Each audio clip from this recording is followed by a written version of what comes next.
সাথে যদি সাক্ষাৎ হয়, এই সফর থেকেই আসতে পারে সামনের রাজনৈতিক দিনগুলো কেমন যাবে, রাজনৈতিক পথ কোন দিকে যাবে সেগুলির একটি নির্দেশনা এবং টার্নিং পয়েন্ট বলে অভিহিত করেছেন জনাব ফখরুল ইসলাম আলমগীর। আসলে কি হতে যাচ্ছে, মানুষের আস্থা কতটুকু, আর বিশেষ করে আমাদের আজকের আলোচকরা কতটুকু আস্থা পাচ্ছেন এই সাক্ষাৎ থেকে আমাদের ভবিষ্যৎ রাজনীতির একটি পজিটিভ রাজনীতির জন্য কতটুকু আস্থা তারা রাখছেন, তাদের কাছ থেকে জানতে চাইবো প্রিয় দর্শক। আর নির্বাচন আলোচক আছেন তাদেরকে ধন্যবাদ জানাচ্ছি, এবং যারা দেশ এবং দেশের বাইরে থেকে শুনবেন সবাইকে শুভেচ্ছা জানাচ্ছি। আপনি প্রথমে যে বিষয়টা টানলেন যে লন্ডনে প্রথমে বলা যাচ্ছিল না যে মিটিংটা হবে কি হবে না, কিন্তু একটা পর্যায়ে আমরা জানলাম যে জনাব তারেক রহমানের সাথে আমাদের বর্তমান মাননীয় প্রধান উপদেষ্টা একটা বৈঠক অনুষ্ঠিত হতে যাচ্ছে। আমরা যতটুকু পর্যন্ত এখনো জানতে পেরেছি যে বৈঠকের যে এজেন্ডা, সেই বৈঠকের এখনো সুনির্দিষ্ট কোনো এজেন্ডা জনসম্মুখে আনা হয় নাই। আমি আমার অবস্থান থেকে যেটা মনে করি যে যদি বৈঠকের সুনির্দিষ্ট কোনো এজেন্ডা না থাকে, তাহলে হুম, এই ধরনের বৈঠকে থেকে আমাদের লাভবান হওয়ার থেকে আমার মনে হয় যে আরো ক্ষতির সম্মুখীন আমরা হতে পারি সামনে। আমি ভেবেচিন্তে এই কথাগুলো বলতেছি। কিরকম? সেক্ষেত্রে হতে পারে যে এজেন্ডা গুলো পাবলিকলি প্রকাশ করা, অথবা এজেন্ডা গুলো পাবলিকলি প্রকাশ না করলেও যদি কৌশল থাকে, সেক্ষেত্রে একটা পেরিফেরির ভিতরে অবশ্যই এজেন্ডা গুলো আলোচনা বা এজেন্ডা থাকা বিএনপির উচিত। এজেন্ডা, বিএনপির অবস্থান তো ইতিমধ্যে আমরা জেনেই গেছি, তারা কি চাচ্ছে। তারা তো প্রতিদিনও তো বলার চেষ্টা করছে গণমাধ্যমের মাধ্যমে, এবং তাদের বক্তব্য নেওয়ার শুনছি। এই সকল সংকটগুলি মানে সরকারের সাথে বিএনপির একটা দূরত্ব আমরা ইতিমধ্যে দেখতে পেয়েছি। এটি কি আসলে লাঘব হওয়ার বা মিটিগেট হওয়ার সম্ভাবনা এই সাক্ষাৎ থেকে আসবে কিনা? কারণ এই সাক্ষাৎটা দেখেন গুরুত্ব দেখেন আমি কথাটা এই জন্যই বললাম যে এই যে এজেন্ডাবিহীন সাক্ষাৎ, এজেন্ডাবিহীন সাক্ষাতের পরে কি হবে? এজেন্ডাবিহীন সাক্ষাতের পরে দেখবেন যে এই সাক্ষাৎ নিয়েই মিশ্র প্রতিক্রিয়া তৈরি হবে। যারা জনাব তারেক রহমান, উনি বিএনপির ভারপ্রাপ্ত চেয়ারম্যান, অবশ্যই যারা বাংলাদেশ জাতীয়তাবাদী দলের রাজনীতি করেন বা তাদের কর্মী সমর্থক আছেন, তারা এই বৈঠকটার বিষয়বস্তুকে তাদের পক্ষে যেন যায়, সেক্ষেত্রে জনমত তৈরি করবেন। এবং অবশ্যই এই বৈঠকের পরে আহ বৈঠককে নিয়ে বর্তমানে রাজনৈতিক প্রেক্ষাপটে আমরা তো মানে ভিন্ন মত দেখতে পাচ্ছি, যে ভিন্ন মত যারা প্রকাশ করবেন বা দ্বিমত যারা প্রকাশ করবেন, তারা কিন্তু আবার এটাকে নিয়ে একটা ন্যারেটিভ তৈরি করার চেষ্টা করবেন। সেক্ষেত্রে যেটা হতে পারে যে যদি এই বৈঠকের সুনির্দিষ্ট এজেন্ডা না থাকায় বৈঠকটা ফলপ্রসূ না হয়, ভবিষ্যতে আর বৈঠক না হওয়ার সম্ভাবনা তৈরি হবে, যেটা দেশের জন্য ক্ষতিকর হবে। সেজন্যই আমি যেটা মনে করি যে অবশ্যই সুনির্দিষ্ট এজেন্ডা এবং সেই এজেন্ডা আলোচনার কি কি মানে সমাধান হলো সেটা জনসম্মুখে প্রকাশ করা, তাহলে জনগণের উপকার হবে। আমরা যারা দেশে রাজনীতি করি, কর্মী সমর্থক আছে, দেশের মানুষ যারা আছে, দেশে বিদেশে যারা থাকেন, সরকার বেসরকারে যারা আছেন, সব জায়গায় আছেন, তারা বুঝতে পারবে যে আসলে আমাদের ভবিষ্যতের রাষ্ট্র ব্যবস্থাটা বা রাষ্ট্র কাঠামো, নির্বাচন, সংস্কার, এই জিনিসগুলো আসলে কোন দিকে যাচ্ছে বা কোন দিকে যেতে পারে। আমি কিন্তু আসলে এই জন্যই এই জায়গা থেকে, এবং আর যদি এবং সংশয়টা অস্পষ্টতার হলো, জায়গা যদি থেকে, এই পর্যায়ের এই সাক্ষাৎটা, শীর্ষ পর্যায়ের সাক্ষাৎটা কোনো কারণে ভেস্তে যায়, ব্যর্থ হয়, তাহলে একটা বড় ধরনের সংকটের মুখেই যাবে বাংলাদেশের ভবিষ্যৎ। এটা আপনি আশঙ্কা করছেন? হ্যাঁ, আমি মনে করি যে অবশ্যই সাক্ষাৎ হওয়া দরকার, অবশ্যই কথা হওয়া দরকার। কেন সাক্ষাৎ হবে না, কেন কথা হবে না? আমরা হুম, যেটা সংবাদ মাধ্যমে জেনেছি যে টিউলিপ সিদ্দিকী উনিও আমাদের মাননীয় প্রধান উপদেষ্টার সাথে উনি সাক্ষাৎ করতে চেয়েছেন, দেখা হুম, করতে চেয়েছেন। এখন উনি তো লন্ডনে গিয়েছেন। হুম, আর লন্ডনে টিউলিপ সিদ্দিকী ওই দেশে যদি উনি নিষিদ্ধ না হয়ে থাকেন এখন পর্যন্ত, হ্যাঁ, হুম, ওই দেশের আইনে যদি টিউলিপ সিদ্দিকীর সাথে সাক্ষাৎ করার মানে মানে পরিস্থিতি থাকে, সেক্ষেত্রে আমি মনে করি যে আমাদের মাননীয় প্রধান উপদেষ্টার জায়গা থেকে উনি একটি বক্তব্য আগে জনগণের উদ্দেশ্যে দিতে হবে যে উনি আসলে কেন সাক্ষাৎটা দিচ্ছেন। হ্যাঁ, এই ব্যাখ্যাটা দিয়ে যেন জনগণ তার প্রতি ক্ষুব্ধ না হয় বা ভুল বোঝাবুঝি তৈরি না হয়, ব্যাখ্যাটা দিয়ে তারপরে সাক্ষাতের সময় দেওয়া উচিত, কথা বলার সুযোগ দেওয়া উচিত, যেটা আমি মনে করি। হুম, হুম, কারণ একদিকে বাংলাদেশে আপনারা আওয়ামী লীগের এমপিদেরকে, মন্ত্রীদেরকে আপনারা জামিন দিতেছেন। হ্যাঁ, হুম, আব্দুল হামিদ খান উনি নিরাপদে সসম্মানে বিদেশে গেলেন, আবার নিরাপদে সসম্মানে উনি দেশে এসে অবস্থান করতেছেন। এগুলো হচ্ছে সাবের হোসেন চৌধুরী, আব্দুল মান্নানের মতো লোকদের, বিভিন্ন জায়গায় আওয়ামী লীগের লোকদেরকে জামিন দেওয়া হচ্ছে। বাংলাদেশের জেলখানায় আওয়ামী লীগের যারা এমপি মন্ত্রী ছিলেন তারা তো ডিভিশন পাচ্ছেন, পাচ্ছেন না? আমাকে উত্তর দেন। আওয়ামী লীগের এমপি মন্ত্রীরা ডিভিশন পাচ্ছেন না? পাচ্ছেন তো। তো তারা কোন, মানে আওয়ামী লীগের কোন এমপি মন্ত্রী যারা আমার মতো বিনিয়ামিন মোল্লাকে 7-7টি মাস, হ্যাঁ, মানে একদম অন্ধকার প্রকোষ্ঠে তারা সলিডের নিঃসঙ্গ আবদ্ধতায় সলিডারি কনফাইনমেন্ট রেখেছিল? ওরা কি মানুষ নাকি? হ্যাঁ। অথচ তাদেরকে বাংলাদেশে ভিআইপি রাজনৈতিক প্রোটোকল দেওয়া হচ্ছে। তাহলে একদিকে আপনি এগুলো করতেছেন, আরেকদিকে আমরা আরেকদিকে দেখতে আপনি পেয়েছি যে আওয়ামী লীগের সমর্থকরা কিন্তু লন্ডনে যেভাবে মিছিল মিটিং করেছে, গালাগালি করে ডক্টর মোহাম্মদ ইউনূস এবং তার সাথে থাকা সঙ্গীদের প্রতি যে ব্যবহার দেখেছি আমরা, এটিকেও কিভাবে দেখেন? কারণ এই ধরনের গালাগালি করে কারোর বিরুদ্ধে প্রতিবাদ করার কালচার কিন্তু এরকম আমরা কখনো দেখিনি। শেখ দেখেন, হাসিনাও আওয়ামী কিন্তু লীগের গালাগালি করেন। ক্যারেক্টার, আওয়ামী লীগের ক্যারেক্টার কিন্তু আমরা জানি। আজকেও মাননীয় প্রধান উপদেষ্টার যে বক্তব্য আমি কিছুক্ষণ আগেও শুনলাম, হ্যাঁ, উনি মানে আমরা যে বক্তব্যগুলো এতদিন দিতাম আমার কাছে ভালো লাগছে যে অনেক কষ্ট করে হলেও, অনেক পরে হলেও সেই বক্তব্যটা ওনার মুখ দিয়ে বের হয়েছে। আমরা এতদিন বলতাম আওয়ামী লীগ কেন নিষিদ্ধ করা হচ্ছে না, আওয়ামী লীগ তো কোনো রাজনৈতিক দলের কাতারেই পড়ে না। আমার এরকম অসংখ্য বক্তব্য দেখবেন, এবং এগুলো অনেক বক্তব্য মানে অনেক ভাইরালও হয়েছে। তো সেই বক্তব্য আজকে ওনার মুখে শুনলাম। উনি সেখানে বললেন যে আওয়ামী লীগ কি আদৌ রাজনৈতিক দলের কাতারে পড়ে কিনা এটা একটা বিতর্কের বিষয়। আমাদের তো মানে রাজনৈতিক সিদ্ধান্তেরই বিষয় যে এটা কোনো রাজনৈতিক দলের কাতারে পড়ে না। উনি ওই পর্যন্ত না গেলেও ওনার জায়গা থেকে এই কথাটা উনি বলেছেন। কিন্তু তারপরেও না, কিন্তু পাশাপাশি তিনি যে একটা কথা বলেছেন, আপনি লক্ষ্য করেছেন কিনা জানি না, তিনি সাংবাদিকের প্রশ্ন উত্তরে বলেছেন for the time being Awami লীগের কার্যক্রম নিষিদ্ধ করা হয়েছে, এবং রিপিট করেছেন তিনি for the time being. That এই মিনস এই যে এই প্রশ্নটাই, এই পয়েন্টটাই আমি তুলে আনতে চাচ্ছি যে হুম, যেখানে আপনি বক্তব্যে এই কথা বলতেছেন যে আওয়ামী লীগের কার্যক্রম ফর দ্য টাইম বিং কি করা হয়েছে, স্থগিত করা হয়েছে, আওয়ামী লীগকে ব্যান বা নিষিদ্ধ সাসপেন্ড এরকম করা কোনো হয়েছে। কিছু করা হয়নি। তাহলে এক্স্যাক্টলি। টিউলিপ সিদ্দিকীর সাথে আপনার সাক্ষাৎ করতে কি সমস্যা? আপনি দেখা করেন, বা আপনার সাথে দেখা বলতে আপনার সাথে দেখা করতে চাইলে আপনি তাকে দেখা করার সুযোগ দিন, কারণ উনি তো এখনো, হ্যাঁ, ওই দেশের জনপ্রতিনিধি। আপনি সেই হুম, হিসেবে ওনার সাথে দেখা করুন। হ্যাঁ, উনি কি বলতে চায় আপনি শুনুন। হুম, ওনার পারিবারিক ভাবে বা ওনার রাজনৈতিক বা যে বাংলাদেশের যে মানে ব্যাকগ্রাউন্ড, সেই জায়গা থেকে উনি যদি কোনো বক্তব্য বা কথা বলতে চায়, সেইটা হুম। আপনি শুনবেন কি শুনবেন বা না, না সেটার কি প্রতিক্রিয়া দিবেন, সেটাই তো আপনার রাজনৈতিক ম্যাচুরিটির প্রমাণ।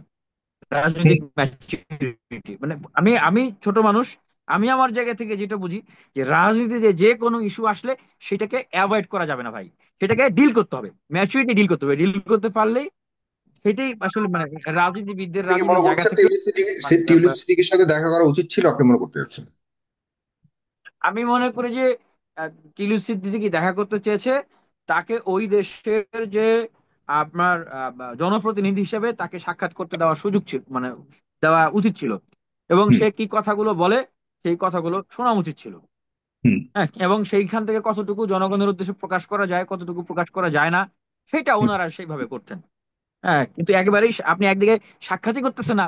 আমি যেটা মনে করি যে এই কাজটা করেছেন উনি আসলে এইটা মানে আমাদের যে ডিপ্লোমেসি, হ্যাঁ, বা আমাদের যে মানে পলিটিক্যাল যে মানে যেটাকে বলবো শিষ্টাচার বা পলিটিক্যাল যে অ্যাক্টিভিটি ডিলিংস, সেই জায়গা থেকে উনি এটা করেন। উনি চিন্তা করছেন যে এখন সাক্ষাৎ করলে যদি দেশের মানুষ ক্ষুব্ধ হয়, হ্যাঁ, কিন্তু উনি উনি তিনি তো এটাই চিন্তা করছেন। অপরাধী, কিন্তু এদিকে যে টিউলিপ সিদ্দিকী তো বর্তমানে বাংলাদেশের চোখে, আইনের চোখে তিনি অপরাধী। তিনি তো বিভিন্ন ধরনের অভিযুক্ত, এই ধরনের, যার বিরুদ্ধে এখনো পর্যন্ত তদন্ত চলমান এমন একটা মানুষের সাথে দেশের প্রধান সাক্ষাৎ করাটা কতটুকু বাঞ্ছনীয়, কতটুকু উচিত হবে, সেখানেও একটা আলাদা বিতর্ক রয়ে গেছে। সে বিষয়ে আমরা নাই বা কথা বললাম। এখন আপনার কাছে কি মনে হয় সামনের রাজনীতি, সামনের নির্বাচন নিয়ে এনসিপির অবস্থান, সরকারের অবস্থান, এবং এই যে বিএনপির সাথে সাক্ষাৎ হওয়ার পর একটা সমাধান আসার যে প্রত্যাশা, এই এই মিলিয়ে মানে শেষ এক লাইনে যদি মন্তব্য করেন যে এনসিপির দৃষ্টিভঙ্গিকে আপনি কিভাবে দেখেন? এবং সরকার তো বলেছে এপ্রিলে নির্বাচন, আর আপনাদের দল এবং বিএনপিও বলেছে যে ডিসেম্বরে নির্বাচন হতে হবে। শেষ এক দুই লাইনে। আমি একদম ব্যক্তি হিসেবে আমার জায়গা থেকে আমি যে কথাটা বলবো যে আমার আসলে খুব প্রত্যাশা ছিল। আমি আজকে প্রায় 8 বছর থেকে ছাত্র রাজনীতি করি। আমার এত লড়াই সংগ্রাম, জেল জুলুম, ত্যাগ, অভ্যুত্থান, আশা ছিল যে বাংলাদেশের রাষ্ট্র ব্যবস্থাটা একটা সংস্কার হবে, একটা গুণগত পরিবর্তন হবে, নির্বাচন হবে, আমরা একটা শিপমেন্টে যাব। মানে আমরা আরেকটা মানে ধাপ এগিয়ে আরেকটা মানে জগতে বাংলাদেশটাকে নিয়ে যাব, আরেকটা ডাইমেনশনে নিয়ে যাব। কিন্তু কেন যেন মনে হচ্ছে যে আসলে সেই জায়গাটায় পুরোপুরি মানে হতাশ হয়ে যাচ্ছে দিন দিন। আর সামনের রাজনীতির গতিপথের যে কথাটা বলতেছেন, এটাই বাস্তবতা যে বাংলাদেশে এখন রাজনীতি মানে দেশ পরিচালনা যে হচ্ছে, দেশের পরিচালনার ভর কেন্দ্র কি, এটা আগে আপনাকে আমাকে বুঝতে হবে। দেশ পরিচালনার ভর কেন্দ্র সাধারণত থাকে সংসদ বাংলাদেশে স্বাভাবিক সময়ে। তারপরে কোথায় থাকে সেনাবাহিনী। হ্যাঁ, তারপরে কোথায় থাকে আমাদের যে মানে এক্সিকিউটিভ মানে সচিব, তাদের যে সর্বোচ্চ জায়গাটা মানে সচিবালয়ের হুম, সর্বোচ্চ জায়গা, সেই জায়গাটা। আর আনঅফিসিয়ালি আমাদের দেশে দেশ পরিচালনার ভর কেন্দ্র হিসেবে বলতো বৃহৎ রাজনৈতিক হুম, দল হিসেবে আওয়ামী লীগ বিএনপি কে, বা মানে বলতো ঢাকা বিশ্ববিদ্যালয় মানে ছাত্র আন্দোলন বা ছাত্রদের একটা অবস্থানকে গুরুত্বপূর্ণ জায়গা হিসেবে মূল্যায়ন করা হতো, বিবেচনা করা হতো। হুম, কিন্তু বর্তমান সময়ে দেশ পরিচালনার ভর কেন্দ্র কোথায় আমাকে বলেন। হুম, ইন্টারিম গভর্নমেন্টের কিছু আছে দেশে কোথাও, তাদের কোনো দল আছে, রাজনৈতিক মানে অবস্থান আছে, নেতাকর্মী আছে, কোনো কিছু আছে? কিচ্ছু নাই। তাহলে দেশটা হুম, এখন চলতেছে কিভাবে? হ্যাঁ, দেশটা এখন চলতেছে মূলত বলতে গেলে বাস্তবতা যে আমাদের সেনাবাহিনী ব্যাকিং করতেছে, দেশটা চলতেছে।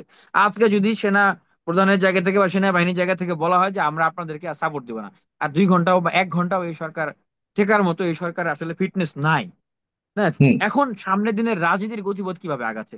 সামনের দিনের রাজনৈতিক দলগুলোর কাছে এখন মেইনলি যেটা দাঁড়াচ্ছে সেইটা হুম, হচ্ছে নির্বাচন। আমরা যে অনেক রাজনৈতিক দলই বলে যে ভাই আমাদের সংস্কার করতে হবে, তারপরে নির্বাচন দিতে হবে, এটা করতে হবে সেটা করতে হবে, তারপরে নির্বাচন দিতে হবে। আবার দেখবেন যে বক্তব্যের মাঝে মাঝে বলে হ্যাঁ যে এপ্রিলে নির্বাচন হলেও যদি মাঠ সমতল থাকে আমাদের কোনো সমস্যা নাই। বলে যে হ্যাঁ যদি সবার জন্য লেভেল প্লেয়িং ফিল্ড থাকে, হ্যাঁ বা এই হয়ে যায় সেই হয়ে যায় আমাদের, মানে সবাই কিন্তু নির্বাচনের কাছে কাছে আসতেছে, নির্বাচনকে কিন্তু এখন একেবারেই আর অস্বীকার করতেছে না। যদিও এনসিপি বলেন, জামাত ইসলাম বলেন, তাদের জায়গা সরকারের থেকে সরকারের সরকারের ঘোষিত রোডম্যাপকে আপনি রোডম্যাপের হ্যাঁ উপর আপনি আস্থা রাখছেন, এবং আজকে কিন্তু ডক্টর মোহাম্মদ ইউনূস খুব চমৎকার ভাবে আরেকটা কথা বলেছেন। তিনি বলেছেন ইতিহাসের সবচেয়ে সুন্দর নির্বাচন হবে, সুশৃঙ্খল একটি নির্বাচন হবে। আমি আমি একটু বলি এই জায়গাটা আমি একটু পয়েন্ট ধরে বলতে চাই যে এখন আসলে চেষ্টা করবেন। নির্বাচনটা কিভাবে হওয়ানো হচ্ছে। আমি জনগণের উদ্দেশ্যে এই ভিতরের দু একটা কথা বলতে চাই। বাংলাদেশে 5ই আগস্টের পর থেকে যে চেষ্টাটা করা হচ্ছিল সেটা হচ্ছে জাতীয় ঐক্যের একটা নির্বাচন আয়োজন করা। সেক্ষেত্রে আমি সবকিছুই না বলি, যে কতগুলো গুরুত্বপূর্ণ জায়গা থেকে চেষ্টা করা হচ্ছিল যে বিএনপি বলেন, জামাত ইসলাম বলেন, গণ অধিকার বলেন, এনসিপি বলেন, বা আরো যে ছোট ছোট দলগুলো আছে, প্রত্যেকটা দলের সাথে আলোচনা করে একটা সমঝোতা করা যে কে কতটা কাকে কতটা আসন দিয়ে আসলে স্যাটিসফাই করা যায়। তো মোটামুটি সবাইকে কাছাকাছি একটা ঐক্যমতের জায়গায় আনতে পারলে একটা জাতীয় ঐক্যের নির্বাচন দিয়ে দিয়ে ব্যাস শেষ। তো যেটা আসলে আমাদের দেশে নির্বাচন কেন্দ্রিক যে সহিংসতা, ক্ষয়ক্ষতি বা জাতীয় নিরাপত্তার জন্য হুমকি স্বরূপ পরিস্থিতি, যেহেতু আওয়ামী লীগ একটা একটা মানে বৃহৎ বিধ্বংসী শক্তি হিসেবে আমি বলবো যে এখনো তারা সেই অবস্থায় আছে, হুম, অবস্থানে আছে। তো তাদেরকে ট্যাকেল করা একটা বিষয় আছে, জাতীয় আন্তর্জাতিক ষড়যন্ত্রের বিষয় আছে। এইভাবে করে একটা প্রক্রিয়া এখন পর্যন্ত চলতেছে। এর বাইরে যেটা হতে পারে যে নির্বাচনের রোডম্যাপ যখন মাননীয় প্রধান উপদেষ্টা ঘোষণা করে দিলেন, উনি যদি সত্যি সত্যি সেই রোডম্যাপ অনুযায়ী নির্বাচনের দিকে আগাতে থাকেন, ভাই হুম, আপনি আমি যেই হই, নির্বাচন যদি ট্রেন যদি ছেড়ে দেয় আপনি আমি নির্বাচনে যাইতে বাধ্য। এখন এনসিপি যত বিরোধিতা করুক, জামাত ইসলাম বিরোধিতা করুক, গণ অধিকার বিরোধিতা করুক, খোদ বিএনপিও যদি বিরোধিতা করে, হ্যাঁ হুম, নির্বাচন রোডম্যাপ ছেড়ে দিলে আমাদের সরকারের জায়গা থেকে সবাইকে নির্বাচনের রাস্তায় যেতে হবে। হ্যাঁ, হুম, এটা হলো বাস্তবতা। এখন যেটা হতে পারে যে কারো নির্বাচন আগে হলে ভালো, কারো হয়তো একটু পরে হলে ভালো হয়, মাঠ টাট গোছাইতে সুবিধা হয়। কেউ চিন্তা করতেছে যে নির্বাচন বিলম্বিত হলে আজকে যে 7ই আগস্ট থেকে 7ই জুন পর্যন্ত বিএনপির যে হাতে যে খুন হয়েছে সমগ্র বাংলাদেশে 123 জন খুন হয়েছে। হ্যাঁ, তারা চিন্তা করতেছে যে প্রতিনিয়ত চাঁদাবাজি, আপনার হচ্ছে দখল, মারামারি, কাটাকাটি। আজকেও আপনার হচ্ছে নারায়ণগঞ্জে যে আপনার হচ্ছে ছাত্র দলের এক নেতা ছাত্রলীগের এক নেতাকে ছাড়াতে গিয়ে এক ব্যবসায়ীকে খুন করে মেরে ফেলেছে। তো তাদের জায়গা থেকে তারা চিন্তা করতেছে যে যত দিন যাচ্ছে আমাদের জনপ্রিয়তা কমতেছে, আর হুম, যত মানে দিন যাচ্ছে এমন পরিস্থিতি হয়ে যেতে পারে যে কোনো একটা অ্যাক্সিডেন্ট থেকে যে পুরো মানে আওয়ামী লীগের মতো একটা সিচুয়েশন ওই সময় অভ্যুত্থানের মতো, যে সব লোকজন বিএনপির বিরুদ্ধে চলে গেছে। আবার ধরেন যে এনসিপির নেতারা তারা চিন্তা করতেছে মাত্র আমরা দল করলাম, এখনো আমরা নিবন্ধনই করতে পারলাম না, তা আমাদের কয়টা দিন সময় হলো, তো আমাদের দল টল আমরা একটু গুছাইতে পারতাম। হ্যাঁ, আচ্ছা। আবার অন্যান্য বিভিন্ন রাজনৈতিক দল তাদের অবস্থা। সেই ক্ষেত্রে আমার যেটা মতামত হচ্ছে যে বাংলাদেশ রাষ্ট্রটাকে সংস্কার করা দরকার ভাই। এই যে উপদেষ্টা পরিষদ আছে, এই হুম, উপদেষ্টা পরিষদের প্রতি বৃহৎ রাজনৈতিক দলগুলোর বা অনেকেরই এখন আর আস্থা নাই, জনগণেরও অনেকেরই আস্থা নাই। এই উপদেষ্টা পরিষদটাকে সংস্কার করা, সংস্কার করে এটাকে সংস্কার এবং নির্বাচন কেন্দ্রিক একটা হুম, ইন্টারিম গভর্নমেন্ট বা তত্ত্বাবধায়ক সরকার বা একটা মানে না যে কোনো একটা নামে হতে পারে, দিয়ে একটা সরকার গঠন করা নতুন করে, যেটি যেখানে সব রাজনৈতিক দলের প্রতিনিধিত্ব থাকবে। এবং সেই সরকারের একটা সুনির্দিষ্ট টাইম আগেই বলতে হবে যে 6 মাস বা 3 মাস বা 1 বছর। 1 বছর টাইম তো এখন আছে ভাই, অনেকদিন টাইম আছে। তো এই 1 বছরই না ওই সরকারটা চলুক, এই 1 বছরের ভিতরে সংস্কার হয়ে নির্বাচনের জন্যই ওই সরকারটা কাজ করবে। তাহলে একদম। আমার মনে হয় যে রাজনৈতিক দলগুলো আর মানে একজন আরেকজনের সাথে গুতাগুতি করবে না, কারণ সবার প্রতিনিধি সেখানে থাকবে। এবং সংস্কার, অনেক সংস্কারই বাস্তবায়ন করা সম্ভব। রাজনৈতিক দলগুলোর আস্থাহীনতা তৈরি হবে না। এবং যেহেতু আমার প্রতিনিধি ভাই এই ইন্টারিম গভর্নমেন্টে থাকবে, আমি তো এই সরকারকে সাপোর্ট করবে। কিছুটা মানে সংকট সমস্যা থাকবে, কিন্তু এইরকম আস্থাহীনতা আর মানে দেশকে একদম মনে করেন যে মানে খাদের কিনারায় নিয়ে যাওয়ার মতো পরিস্থিতি ক্ষমতার জন্য, এরকম পরিস্থিতি আমার এটা মনে হবে হয় না। হবে না। জি, আপনাকে অনেক ধন্যবাদ প্রিয় দর্শক। আপনারা কি বিনিয়ামিন মোল্লার সাথে একমত কিনা আপনাদের মতামত জানাবেন। আপনাদেরকেও আমি যুক্ত করব প্রশ্ন করার জন্য, আপনারা সুযোগ পাবেন। আপনারা লক্ষ্য রাখুন ইউটিউবের কমেন্ট বক্সে আমি লিঙ্ক দিয়ে দিচ্ছি একটু পরে। জনাব পলাশ চৌধুরী, আপনার কথা শুনতে চাই। নতুন একটি সম্ভাবনার দ্বার উন্মোচন হবার একটি আহ দ- দরজায় অপেক্ষা করছে, যেটিকে আমরা বলছি যে ডক্টর মোহাম্মদ ইউনূস আর জনাব তারেক রহমানের যে সাক্ষাৎটি আজকে হতে যাচ্ছে। সেখানে আবার বাংলাদেশ থেকে আমির খসরু মাহমুদ চৌধুরী সহকারে অনেকেই সেখানে যুক্ত হওয়ার জন্য যাচ্ছে। অনেকে আবার এতেও হতাশ যে আসলে এটি যদি 1-to-1 হতো বা ওই পর্যায়ে হতো তাহলে ভালো হতো, কিন্তু অন্যদের যাওয়াতে কেন হতাশার বিষয়টি মানুষ মনে করছে। এটি কি অন্য কোনো মানে বিষয়ে যুক্ত হয়ে বিষয়টাকে গন্ডগোল হয়ে যাওয়ার সম্ভাবনা দেখেন কিনা, আর না হলে সম্ভাবনা কিভাবে দেখেন? ধন্যবাদ। পেজ দ্য পিপলের জনপ্রিয় উপস্থাপক সাইফুর সাগর সাহেব, বেনি আমিন সাহেব এবং মতিউর রহমান, আপনার তো অগণিত দর্শক শ্রোতা, সবাইকে সালাম এবং শুভেচ্ছা। প্রথমে শুরু করি আহ বৈঠকটা দিয়ে। আমরা কিন্তু বৈঠকটাকে যেভাবে চিন্তা করছি, বা সারা বাংলাদেশের মানুষ, 18 কোটি মানুষ যেভাবে চিন্তা করছে, বৈঠকটা কিন্তু আমরা ঠিক সেইভাবে আহ মানে মূল যে আরেকটা বিষয় থাকতে পারে, বা এটা বিহাইন্ড দ্য সিন যে আর বড় একটা বিষয় থাকতে পারে, এই জিনিসটা কিন্তু সামনে আসছে না। তো হুম। সে কারণে বিএনপির পক্ষ থেকে, বিএনপির এজেন্ডা এবং সরকারের পক্ষ থেকেও এই বিষয়ে কোনো সুনির্দিষ্ট আলোচনার এজেন্ডাকে নির্ধারণ করা হয়। আবার বলি, একটু সহজ করে, পুরো কথাটা বলতে পারবো না। এই হুম। বৈঠকের আরেকটু নেপথ্যে আরেকটা বিষয় আছে, যেটা প্রফেসর ইউনূস সাহেব সেখানে একটা দুতিয়ারির ভূমিকা পালন করতে হতে পারে যুক্তরাজ্য সরকারের সাথে। এর বেশি আমার পক্ষে বলা আপাতত সম্ভব না। আর পাশাপাশি তারেক রহমান সাহেবের প্রতি মানুষের যে আকাঙ্ক্ষা, এই কারণে যে তারেক রহমান সাহেব খুব সম্ভবত, আমি নিশ্চিত যে উনি এই প্রথম কোন রাজনৈতিক বৈঠকে প্রবাসী অবস্থানকালীন সময়ে, বিগত 18 বছরে এই প্রথম একটা রাজনৈতিক বৈঠকে উনি যাচ্ছেন, উনি বসতে যাচ্ছেন। এর আগে বহু রাজনৈতিক বিষয় আদি ছিল, কিন্তু উনি কখনো এতটা মানে খোলামেলা ভাবে দ্বিপাক্ষীয় কোনো অন্য কোনো রাষ্ট্রপ্রধান, বাংলাদেশের রাষ্ট্রপ্রধান তো আচ্ছা শেখ হাসিনা ছিল প্যাসিস্ট, তার তো প্রশ্নই ওঠে না। কিন্তু সমমনা কোনো রাজনৈতিক দলের নেতাও মানে 5ই আগস্টের পূর্বে, পরে অবশ্য জামাতের সাথে ওনার একটা বৈঠক হয়েছিল, তার আগে উনি কিন্তু এরকম বৈঠকগুলোতে উনি যাননি। এখন যে জায়গাতে মানুষের আসার জায়গাটা হলো এটা, যে এই কথাটা মানুষ ভাবছেন যে এখানে বোধহয় সবকিছু বিএনপির অর্জন হয়ে যাবে। আবার অনেকে এই জিনিসটাকে মানে এখনই বলা বলি শুরু করছেন যে এটা ইউনূস সাহেবের একটা দুর্বলতা এই সরকারের। আবার অনেকে বুঝতে চাচ্ছেন এটা বিএনপির একটা দুর্বলতা। আমরা কিন্তু এই একটা তর্কে কিন্তু আমরা আটকে যাচ্ছি। এটা কিন্তু আমাদেরকে গভীর সংকটে ফেলবে। আমরা কাউকে ছোট না করি। আমরা প্রফেসর ইউনূসের দুর্বলতা আর সরকারের দুর্বলতা বলার দরকার নেই। এখানে বিএনপির কোনো দুর্বলতা প্রকাশ পেয়েছে আমরা সে কথাগুলো বলতে চাই না। আমরা শুধু বলতে চাই বাংলাদেশের জনগণ বা বিএনপির যে বিশাল একটা জনগোষ্ঠী আছে, কর্মী বাহিনী আছে, তাদের যে মানে সেন্টিমেন্টের যে প্যারামিটার যে একটা উপরের দিকে আছে, আমি মনে করি এই বৈঠকটা সেই জিনিসটাকে কুল ডাউন করবে। এবং বিএনপির বহু নেতা ইদানিং কালে, অনেক দায়িত্বশীল নেতাই বিভিন্ন রকমের মন্তব্য করছিলেন, যেটা আওয়ামী লীগ সরকার প্রফেসর ইউনূস সম্পর্ক বা সম্মানিত গুণী মানুষদের, আমাদের সমাজের, রাষ্ট্রের সংস্কৃতিতে যারা যে ব্যক্তিত্বরা আছেন, তাদেরকে সবসময় শেখ হাসিনা তুচ্ছ তাচ্ছিল্য করে কথা বলতেন। আমরা এও শুনেছিলাম যে প্রফেসর ইউনূসকে পদ্মা নদীতে টুপ করে চুবাই উঠানোর জন্য এটা হাসিনার মুখেরই শোনা।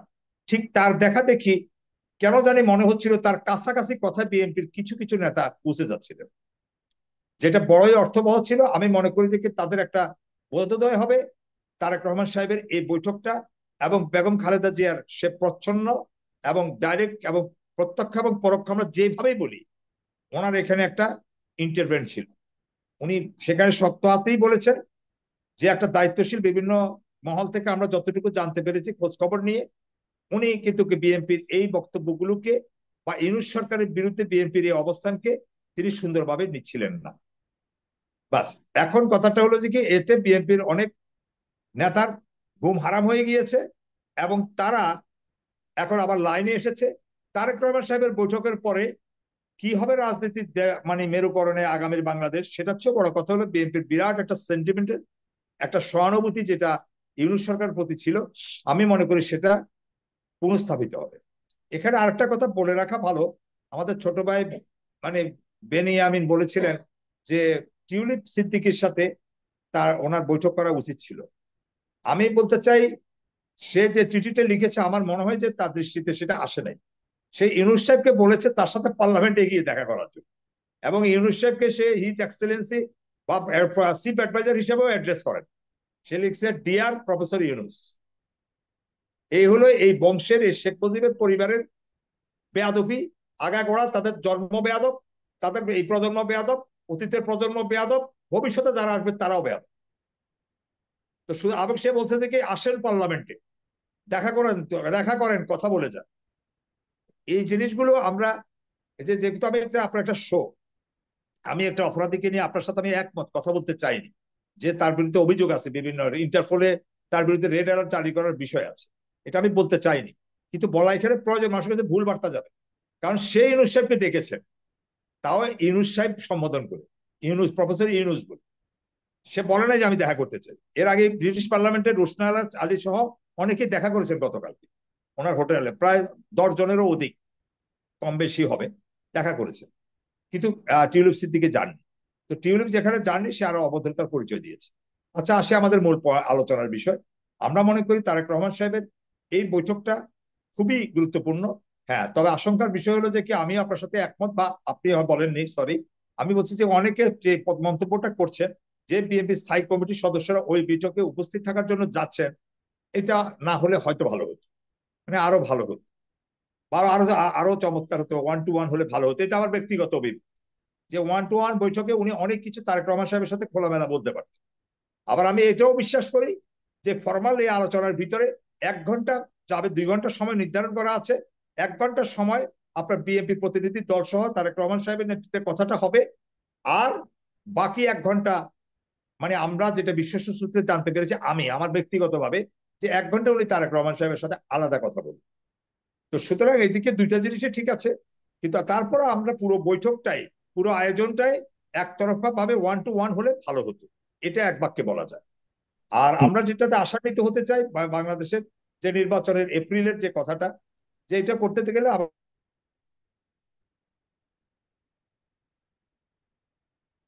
জি।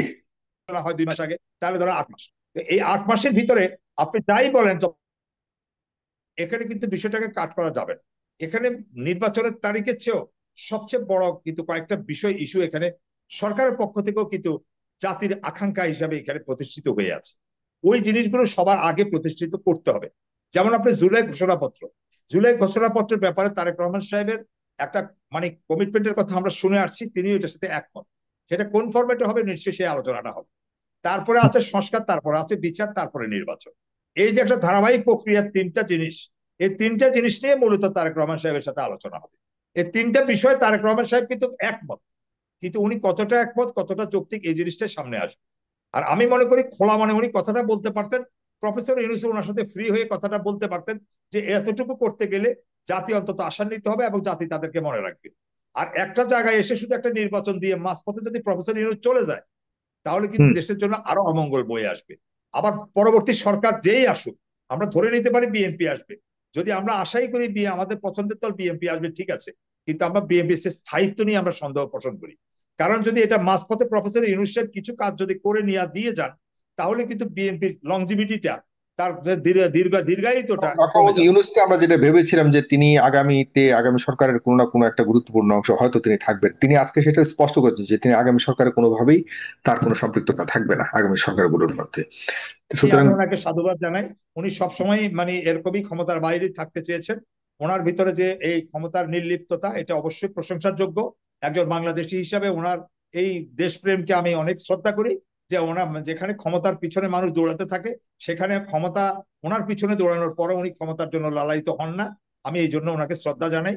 উনি থাকবেন না, তবে এটা যদি না থাকেন এবং ওনার কথাটা যদি অটল থাকেন, তাহলে ধরে নিতে হবে যে উনি যদি কোনোভাবেই সরকারের সাথে সম্পৃক্ত না থাকেন, তাহলে আমাদের জন্য কিছু ক্ষতির কারণ হবে। হ্যাঁ, ক্ষতির কারণ থাকতে পারলে আমাদের জন্য ভালো হতো। কিন্তু যতটুকু সময় আছে, আমরা এখন এতটুকু সময় নিয়ে ভাবতে চাই, এতটুকু সময় ওনাকে কাজে লাগাতে চাই, যে কাজে লাগানোটা উনি পরবর্তীতে ক্ষমতা না থাকলেও আমাদের জন্য খুব বড় ধরনের সমস্যা বয়ে আনবে না। ইভেন পরবর্তী সরকারের জন্য আসবে না, বিএনপির জন্য আসবে না।